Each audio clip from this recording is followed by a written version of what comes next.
am. Yes. Okay, great. So with that, I'm going to hand it over to Brandon Adcock, one of our regulars on the call, who asked to do a presentation on, like I said, the most exciting topic in cybersecurity. And take it away, Brandon. Alrighty. So I'm going to share my screen just so that way the slides are there. Um, oop, yeah. Fun Mac permissions. Um, let's You're good. see. It's showing. Oh, the actual slides. Yeah, Okay, good. So I'm going to go into slideshow mode, and there we go. So, oops. So, um, cyber insurance. Just so exciting, isn't it? So I do all of my presentations on the fly, except for, the slides are really the only prepared part. So the basics of cyber insurance. So what I tried to do is go over kind of the foundational principles.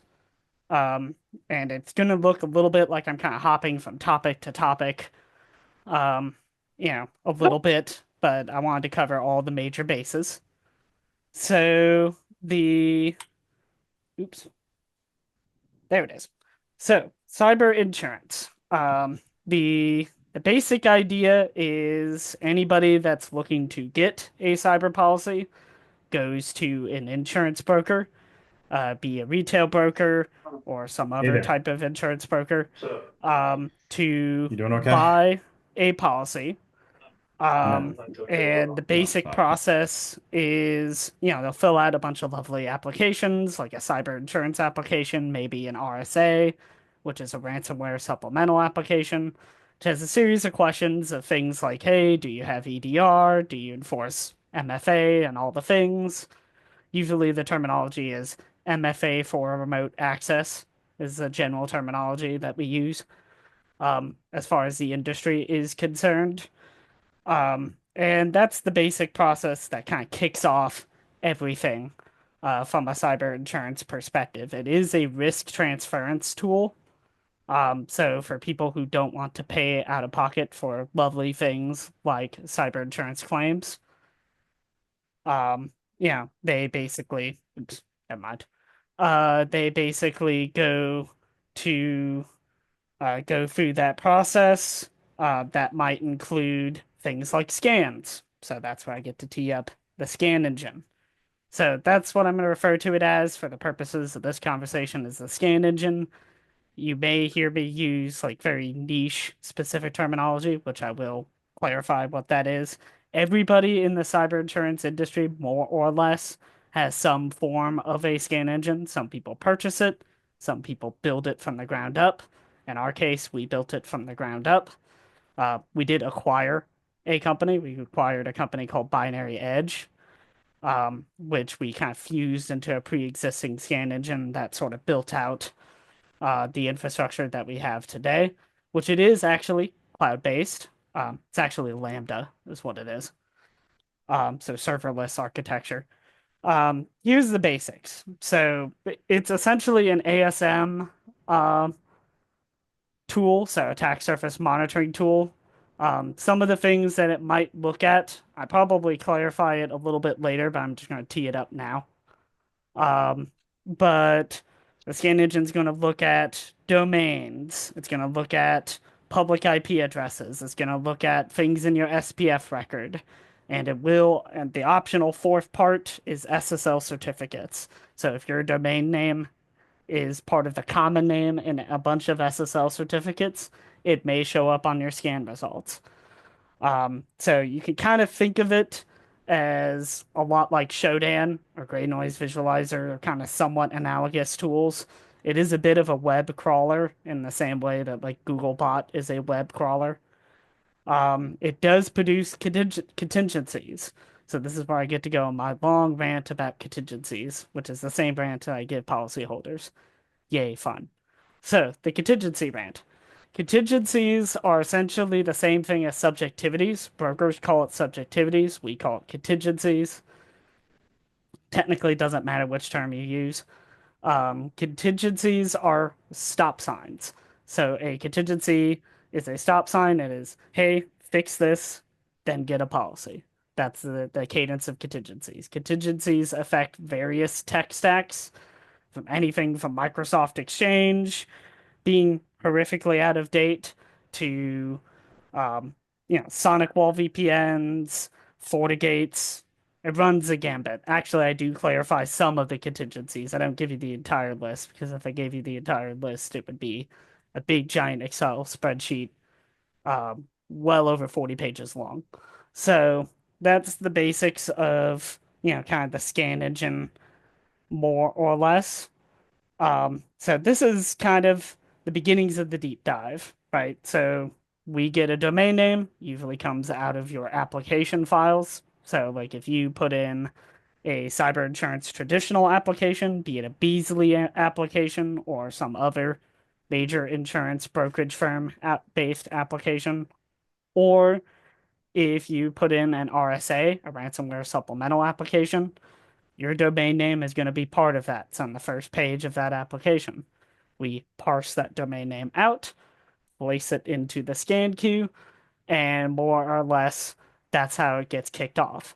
So when the scan starts, it only touches your external infrastructure, as I previously stated. It will run through various checks.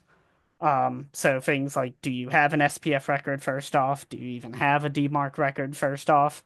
Things like that. Where's your website hosted? Is it GoDaddy or is it some other shared hosting provider? We do not generally produce contingencies for shared hosting stuff unless it's like horrifically egregious, like somebody defaced your website or something like that, or your website is like known malicious, as in spreading malware. Um, which some policyholders don't know that right off the bat. So it kind of looks at software banners and all that other stuff, and yeah, it does a couple different checks and different things. So a couple other things about the scan engine, it gets split into different parts. Oh, I forgot to clarify. Minions. So the minions are the Lambda architecture by which the scan engine runs. So we have minions worldwide. At one time, it was about 10,000 minions. I have no idea what the number is now. It just keeps growing.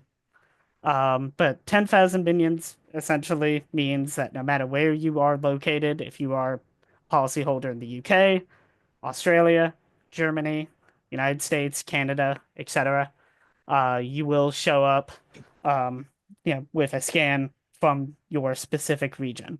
So it will not scan you from the United States if you're in the UK. It will scan you with UK minions, which can be AWS based. It can be a bunch of different places. Um, so more or less, the scan engine gets broken into a couple different parts. One of which is the honeypots. So we have a bunch of honeypots. We have several thousand of those that are also random geolocations, some in fun countries like Russia and some not. The honeypots are just there to kind of look for major vulnerabilities getting exploited in the wild. Um, so the major vulnerabilities that we always kind of build contingencies or any declinations, because we do decline some customers. Like if you've got RDP exposed to the internet and you're not a renewal policy holder, yeah, you're gonna get declined for that. I don't care if you have MFA, that's the general rule of thumb. Reason why, if I opened up our honeypots page and showed you, you would see monstrous amounts of exploitation and vulnerabilities and cracking attempts on RDP. So that's the basics. There are other vulnerabilities that we also look for, like vulnerabilities exploiting things like manage engine and stuff like MSSPs and MSPs use. Um, so, as far as the other portions of the scan engine, there are minions dedicated to scanning the entire internet, kind of in the same way that Shodan does. And that's just kind of like a cursory sort of port scan, software banner grabber, that kind of thing. It doesn't go much deeper than that when it comes to scanning the whole internet. So the basic idea with that is just understanding common protocols, things that, people use overall. It's mostly data gathering, and so is kind of the whole honeypot process. So here's some fun stuff that we see all the time. So Cisco ASAs, FortiGates, Exchange. I did put in a random fun little mainframe reference since I used to be a mainframe guy. And other lovely stuff like that. So fun story about the oil tanker pressure sensors. There was a time when I was running through the scan data, which scan data is mostly what I review, and just for a general process understanding. Some cyber insurance carriers have cybersecurity experts that are involved either post-bind or through like general lifetime of the policy. So post-bind means after you bound your policy. My role is pre-bind. So I'm looking at either people before they renew their policy or completely new business individuals that have never had a policy with us before here at Coalition. So the basic idea with that is since I'm pre-bind, I do get to review the scan data results and take those into account as part of the whole underwriting matrix and whatnot. And there was a time when I saw a oil tanker pressure sensor that was live on a oil tanker in the middle of the ocean, connected via Starlink. Um, if one were to modify the pressure settings because you were allowed to do so, could have very easily blown up that entire tanker like in the middle of the ocean if I was a nefarious, not so good guy. So that was an interesting find. That's a random thing that got picked up by the scan engine. It didn't necessarily identify it for contingency, but I did issue actually a declination for that because I was like, that's horrifically egregious. Like, I usually will issue a declination to somebody if it is either A, egregious, or B, threatens lives. In that case, it was both of those um, for that particular risk. Hey, Brandon, Um, can I interrupt you? go. Yeah, You just said something interesting. So, one is contingencies and then declarations. Is that what did I get the declinations. word? So, that's interesting to me. Like, what happens when you do one versus the other? A declaration is just something like a note, like you should fix this. Oh, declination. So declinations are set up to be so back in the day when I first started, there was like a 60-day waiting period to fix this if you want to reapply for a policy. Now it's 30 days. Some people have different rules, like Beasley has a completely different rule. Some people don't even decline. They only have contingencies. We're one of, I think, four or five carriers that even have declinations. So Oh, a lot so of other people, declination is I refuse to cover you because of this thing. correct. Okay, Yeah. that's what I wanted to know. Perfect. Thank you. Yeah. So usually if we decline somebody, it will be an egregious security issue of some kind. We do decline folks, for example, like really, really out of date exchange. Fun story about that too. I've ran into people that still have the original build of Exchange as it was created from Microsoft, still in prod. So that's like Exchange from like, I don't know, 1996 or something like that. What Still could in possibly production. go wrong? Yeah, that guy got declined. Yeah, stuff like that. Like you'll be shocked how many egregious things one run into. We do not actually decline for um, like mainframe telnet. Like they have to go talk to me about how they architect their mainframe telnet because there's supposed to be encryption modules and a bunch of other fun stuff in there. But I'm the only guy that's ever touched a mainframe on the team, so like all mainframe calls go to me. So that's the basic idea. As far as other contingencies, they're usually like target of choice oriented. Like FortiGate is kind of one of those people that's sort of target of choice right now. So like we have a checklist for that, which is like, hey, you should probably like be up to date. You should probably, do all your fun auditing of accounts and all kinds of stuff like that. So other stuff. Here comes the joy of underwriting. Now, just an FYI, I am not an underwriter, so you're going to get a very broad strokes answer if you ask any underwriting oriented questions. So, basic idea here, we look at revenue class, we sort them based on revenue class. So, like, if you are over the $1 billion market as far as how much revenue you bring in as a business, you go into the large market bucket. If you are middle market, that's 100 million and up, you go into middle market bucket. Yeah, SME is everybody else. So that's everybody below 100 million in revenue. So industry class, there are certain industry classes that almost no cyber insurance company is ever going to underwrite. MSPs is one of them. There are only two cyber insurance carriers that will ever underwrite an MSP at any given time. So MSP is managed service provider. That would be people like Dell SecureWorks, which is more like an MSSP, or like CompuCom, or people in that category, right? So the one area that we do underwrite is some crypto-oriented businesses. We are the only company that underwrites crypto-oriented businesses. We will not underwrite folks like Binance or like crypto.com, like the crypto exchanges. But if your business model has crypto involved in it, we are willing to at least entertain it. There's a special crypto call that you're supposed to have with a guy like me who will go down the list of all the questions and make sure that you're not like, exchanging any major crypto, that you have good security protocols around encryption, fun stuff like that. So then there are the security advisors. So we are pre-bind. We do have post-bind security advisors. So there's a separate department, which is referred to as the SSC or the Security Support Center.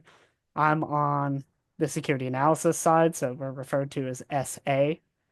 So on the security analysis side, we are pre-bind. SSC is post-bind.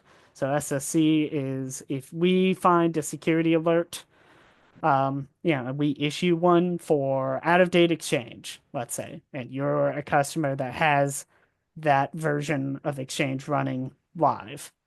The SSC are the people that kind of facilitate that process of kind of getting you into compliance, ensuring that you have an up-to-date exchange server, that you've done all the right things, and whatnot.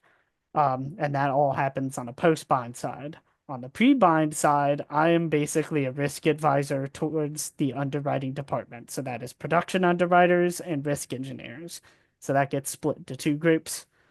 And those are kind of the main folks that deal with the underwriting. They are what I call the people who cross the T's and dot the I's. Um, Hopefully that's not too disparaging towards those individuals, but that's what I refer to it as. They're basically the accountants of the insurance world. So that's the basic idea. Um, so we do have security analysts. Some people don't. Some people just have like just underwriters that might be mildly security informed. So just an FYI, it all depends on your cyber carrier. But I know for a fact we do it, Corvus does it, and a couple other major carriers do it. Beasley does it, actually. Beasley started that. Go ahead. I have a question, Brandon. So it looks like you guys determine somebody's insurability through a number of methods, mainly though the scanning being from an external viewpoint. Mhm. Do you ever take a look from the inside, like being able to know, how applications are built or, the cloud is configured or, things like that? Is it really just, are you looking at it from an attacker viewpoint only for a reason, or are you looking for good security practices overall? Like, how does that play out? Sure. So the answer to your question is almost like a yes and no. So the main idea is like an RSA, assuming that it is a testable and true, like the ransomware supplemental application. is one way to kind of get like a look into folks's internal infrastructure. Another example would be like if the company had a previous claim and it's a ransomware claim, then we usually ask for a forensics report, and that gives us another idea of kind of like, okay, how bad was this originally, and what's your security transformation journey look like? Um, and things along those lines. Internal infrastructure talks usually happen during security calls.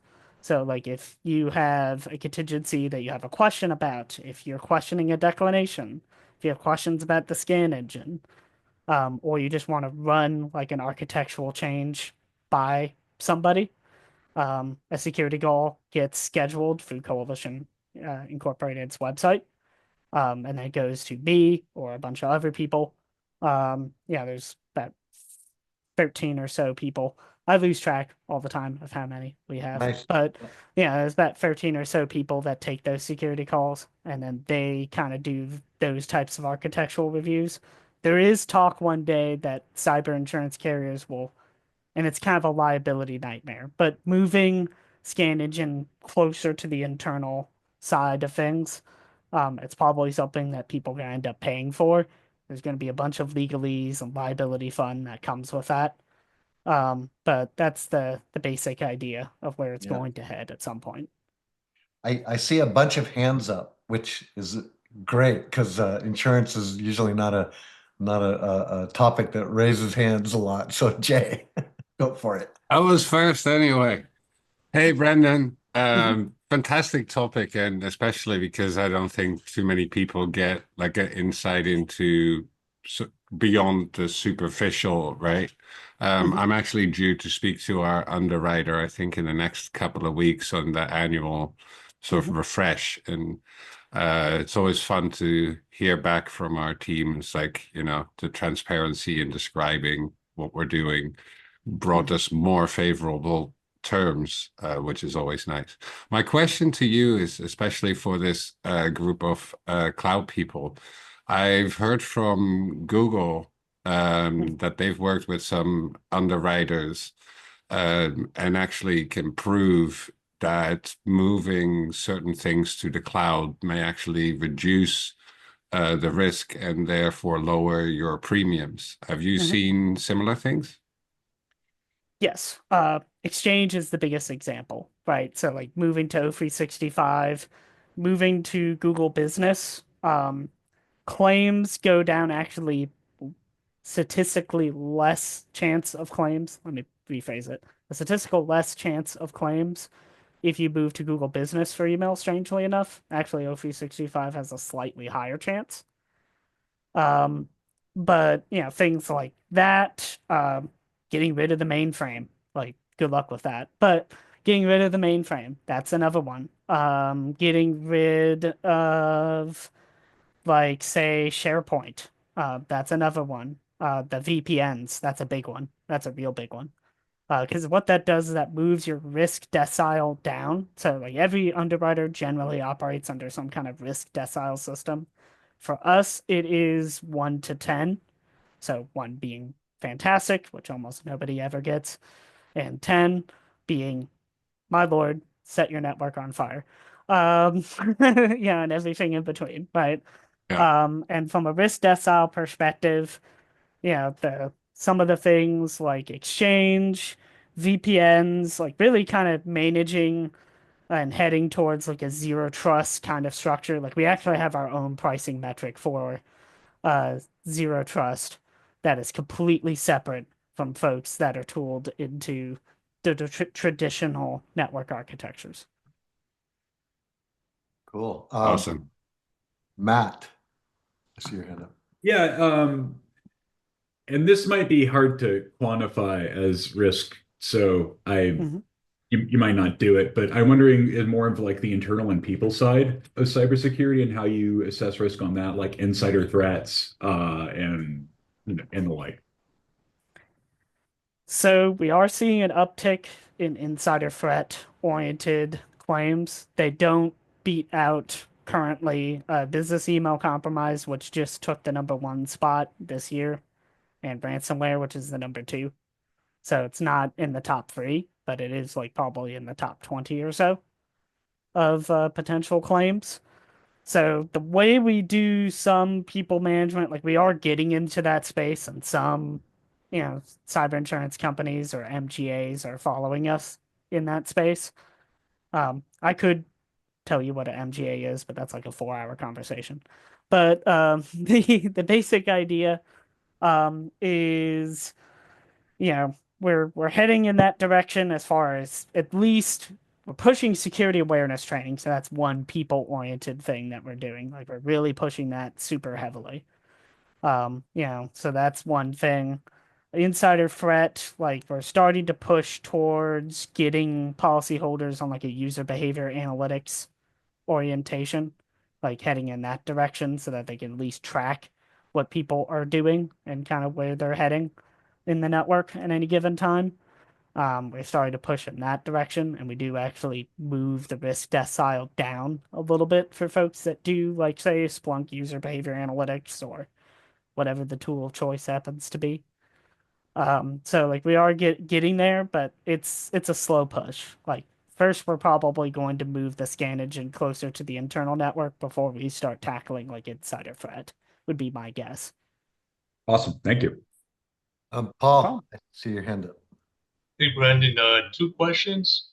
It Hmm. sounds like, number one, it sounds like it's somewhat similar to a typical pen testing or vulnerability assessment, whether or not, I mean, the underwriting process, whether or not you cover people and risk assess. So I'm curious how, number one, how thorough is it compared to a typical pen test? I would imagine maybe not quite as thorough as, enumerating all the vulnerabilities, but maybe I'm Hmm. wrong.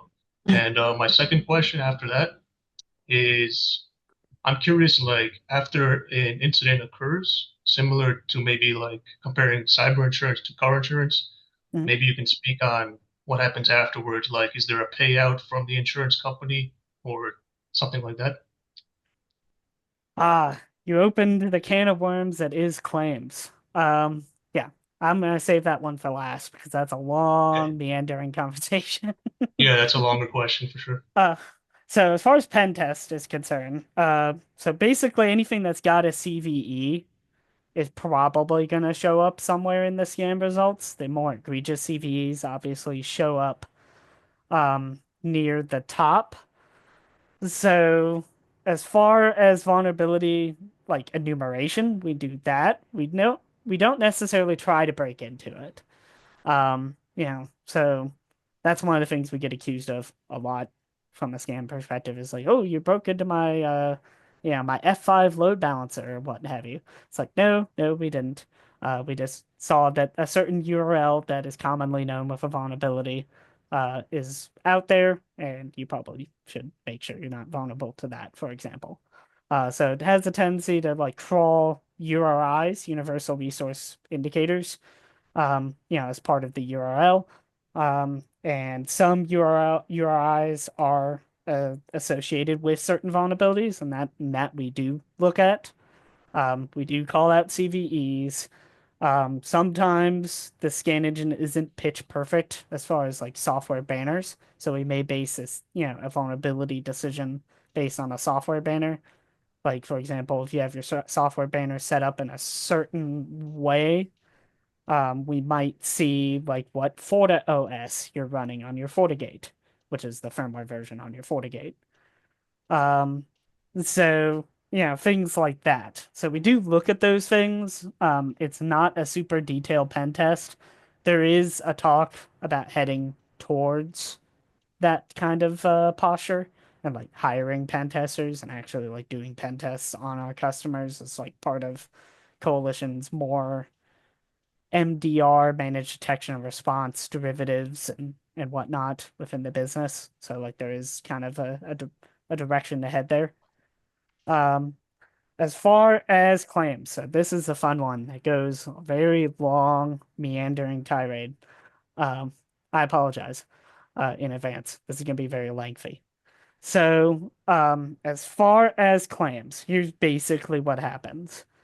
So, you will have claim specific contacts as part of your it's either your binder document or it'll be a part of a different document that you get issued after you bind your policy. It will it one document that usually gets issued is this big long document that has like all your major contact references, who you talk to at coalition at any given time, for what specific purpose. Like if you've got, major issues with security alerts, you'll go to the SSC, the Security Support Center, and that'll have those contact details in that doc. Well, one of those details is the claims. So it'll be like claims of like Coalition Inc. or something along those lines, right? And that will be your claims email address. You'll also have regional specific phone numbers. So, like if you're in the UK, you contact this specific claims phone number. If you're in the United States, it's this one. Canada, it's that one. Just using those as random examples. Um, but the basic idea, is you will contact somebody in claims. They have a very short time window to respond. Used to be 24 hours. It's probably something else now. It's probably way shorter than that. But at one time, it used to be 24 hours when I first started here. So they have 24 hours to respond to you about your claim issue. Whether it's help, my entire network is encrypted, or, Bobby in accounting has a business email compromise issue, right? Anything in between. What basically happens from there is breach counsel gets involved. That's the legalese fun folks. There will be the breach coach that gets involved from coalition. Then you'll have like a claim specific, like sort of like salesy business development oriented person that gets involved. And then if you need forensics, um, the forensics orientation usually comes from one of many different things. It could be a predefined company that you want to use for forensics. You could have it set up where I want to use Mandiant as my forensics provider. Then that's who's going to come in and do your forensics, right? Like you could predefine that as a condition, a part of signing your policy in your signature bundle. That's the word I was looking for, signature bundle. That's where all the contact details are. So if you ever need to contact somebody for a claim, it is in your signature bundle document, which is very, very long. It used to be page 5 of most people's signature bundles. It's probably something different now. But the basic idea there is if forensics does get involved, sometimes it may be coalition's forensics team. So some cyber carriers have their own forensics team. And in that case, then they can, bring in a, semi-separate corporate entity, because that's the way we have ours set up, to come in for forensic purposes. That may involve flying people out to you. That may involve doing it completely remotely. It depends on how egregious the claim really is and like how crippled you really are as a business when that happens. Um, and then as far as paying everything out, there's a bunch of fun legalese that comes with that. But long and short of it, breach counsel is usually the person that kind of clears the idea of, hey, this is what it's going to cost. I'm going to pass this foo off through the cyber carrier, whether they're outside breach counsel, because some people have outside legal help come in as breach counsel. Sometimes they use the cyber insurance carrier's own internal breach counsel folks. Just depends. It's a very case by case basis. But they basically come in and they run the numbers and run it through and do all the fun legalese, and then the cyber insurance carrier pays it out.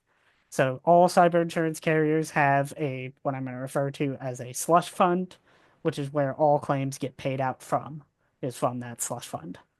And depending on the size of the cyber carrier determines how big your slush fund is, and determines, if you have a really, really expensive claim, determines what your underwriting metrics are going to be when you come up for renewal after that claim.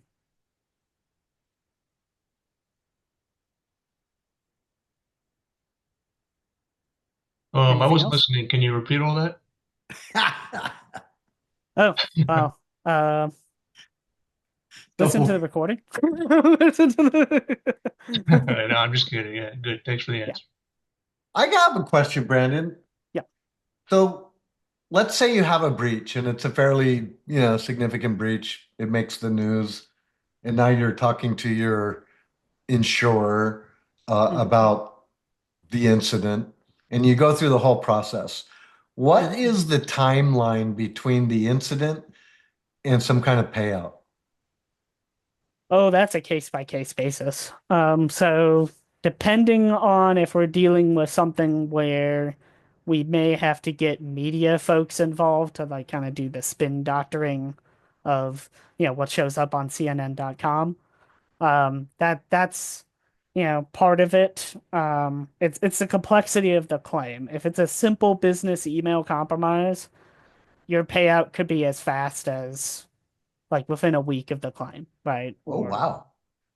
but if you're dealing with a massive, let's say it's a Kira ransomware that you're dealing with and your entire network is encrypted, and yes, you need the spin doctors because you're on CNN.com. And, yes, you need advanced forensics and your entire network backups, everything is encrypted. That could be a while. Like you could be waiting a bit. I wouldn't necessarily put a timeline on that because I wouldn't know what the timeline is for that. But, as far as the people you deal with in claims, when that initial process gets kicked off, because I see a statement in the chat that I want to address real quickly. And there will not be an evil Peggy in claims, right? It will be somebody that is very like knowledgeable and straightforward and a good, you know, guidance individual when you start the claims process. So like it's not going to be a horrifically difficult process until you start getting into the breach counsel and the media people and the breach coaching and all that stuff. That's where like the real work of claims, and that's where if there are pain points, it usually comes from those. I see three other hands up, but I'm going to cheat and ask one more question. Um, how many of those end up in disputes? Like, I'm just curious, like, hey, we had an incident, we bought insurance, we Mhm. expected this payout, and we got this payout like this big. How many of those at the conclusion end up where the customer's disputing the payout? So I wouldn't know the answer to that question directly. But if there are any major disputes in claims, a lot of them usually come from people not putting forward their best foot, so to speak. Like they have materially misrepresented, that's a charitable way of putting it, their risk. If there are disputes, it usually comes from there. Nice, nice. All right, I'll let the other people ask questions. Jason. So I know that insurance companies, like any other business, they want to write business, right? Because you want the revenue. Mhm. Do you guys, or do you have you seen anything where you'll write specific exclusions? Like you gave the example of the out-of-date exchange server, right? Mhm. So would you guys ever write a policy where you would exclude something, or is that a hard no because you don't want to have to figure out later what happened? Oh, so that would happen in a post-bind contingency. So you brought up a fun little world referred to as post-bind contingencies. So what that means in practice, the legalese of that is, yeah, you bind a policy pending that you update your exchange server, for example. And you have an exclusion surrounding your exchange server until you get it up to compliance. There's actually a big giant checklist for Exchange. I'm just using the simplicity of updating as part of it, but like realistically, it's actually about that long. So if it were on your screen, it would be about that long. And so the basic idea with that is, your policy is bound and enforced on all assets except, the offending asset, whatever that is. And then, in the case of like, say, egregiously out of date exchange, you have a time limit or, something along those lines. Your time limit is usually 30 to 60 days. It is up to the underwriter about how long they want that time limit to be. They usually go talk to guys like me and ask questions along the lines of, okay, how painful is it for the business to do X, whatever X is that we want done? And that's really where the rubber meets the road as far as what your time limit is, but usually it ends up as a post-bond contingency. Got it. Okay, thank you. Carly, I see your hand up.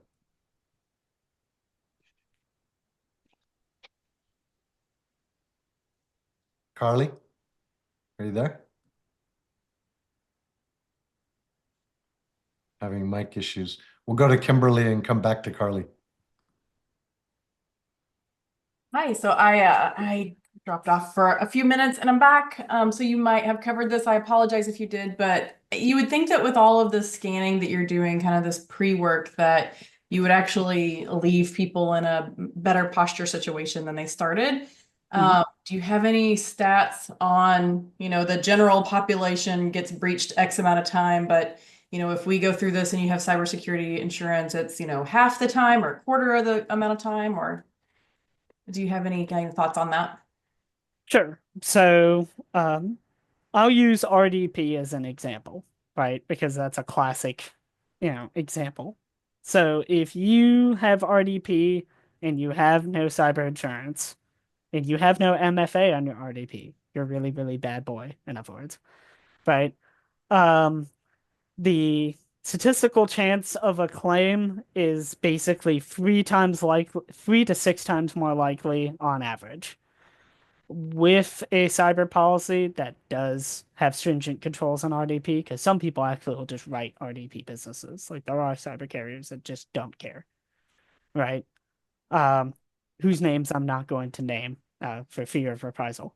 But the the basic idea is you are more in the category of closer to baseline, which still puts you technically statistically above average because like there are like post RDP closure exploitations that do happen. Like I've had folks that closed RDP 2 years ago and they got exploited like last week over RDP, as in the attacker sat in that RDP system for 2 years and then detonated. So like that does happen from time to time. So we have to kind of throw a little bit of a monkey wrench into the math there because there's that post contingency or post declination exploitation on systems that does happen. So it is important to note that as far as our mathematical average in comparison to other cyber carriers, we are 2 times less likely on average to have folks even experience a claim if they got a policy with us or folks that are similar to us. That's substantial. Yeah.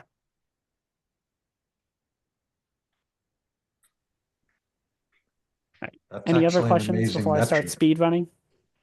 I'm not sure. Can you hear me now? Yep, we can hear you now, Carly. I was curious if when you're factoring in the payout for a claim, if do you take into consideration the like cost of reputational damage? Or is it strictly just the downtime for the business and recovery efforts? Well, it depends on the type of claim. If you are a hospital, let's say, and you got hacked, it's a ransomware claim, and there's exfiltration of data that we know for a fact happened, and we know it's patient data. The math on what we pay out is going to be completely different than if it's Timmy from accounting who had a business email compromise, and a few funds may have been, you know, squandered over in the direction of Vlad from Vladivostok, for example. Yeah. So, if that happens, that's a different kind of claim materially. Usually loss of reputation is part of it. Business interruption is obviously going to be part of it. Then there's like just the material costs of the systems and the data you've aggregated and like what the math is surrounding that, which that's like getting into the territory of what I call witchy woo. Like I don't know the I don't know how the deciles of how they do that or what the mathematical formula is for that. But yeah, it's there's that part of it. There's really also like the media spin doctoring, which a lot of folks don't actually ever need, but if they do, that's going to be a huge part of it as well. Is like kind of doing the spin doctoring, the messaging, the sending out of those fun notices of, oh, your healthcare provider's been hacked that you get into your mailbox. Yeah. Cyber carriers pay for that too, by the way. Do you ever handle any type of like negotiation scenarios for like exfiltrated data events or? Yes. So yes, we do. There's been a lot of fun legalese surrounding that conversation as to like whether, like, for example, we should be paying for decryption, keys from the TA, from the threat actor.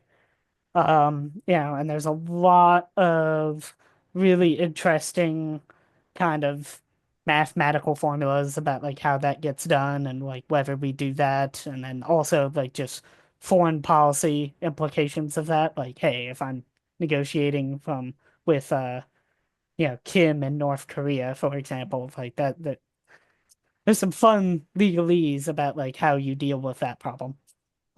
If they're in a sanctioned Yeah, country, for example. absolutely. That's so interesting. Thank you for sharing. Hey, No problem. Brandon, we've got 4 minutes left. I'm super curious how you personally got into this. Like, what was your path to become, an insurance guy in cybersecurity? Oh, that's a fun one. So I'm originally, as far as security specific roles are concerned, a SOC guy, or what I like to refer to as a SOC monkey. So, in the security operations center space, in managed services, like managed service security provisioning and providing, that kind of area, right? Um, I saw a job posting on LinkedIn. I was looking to make a move at that time, for various reasons I'm not really going to talk about. And I saw Coalition's job posting, and when I see something unique or weird, I go for it almost every time. I can't help myself for whatever reason. And I saw that and I was like, I know nothing about cyber insurance, because I'd looked at the company's profile and all that stuff. Um, so yeah, I'll try for it. I mean, if they say no, that's the worst thing that happens. I went through the interview process, which was a fairly lengthy interview process. Coalition is known for having an extremely lengthy interview process. It's at the time of which I got in 6 interviews. I don't know what it is now. But that's the basic thing. I ran through the interview process. I got in. And then cyber insurance proceeded to open my third eye, so to speak, with just the amount of just unusual things that I never would have thought of prior. And being a risk advisor is really conducive to getting a CISSP. Just an FYI for those who are interested in their CISSP. Like a job like this is really good for that. That's awesome.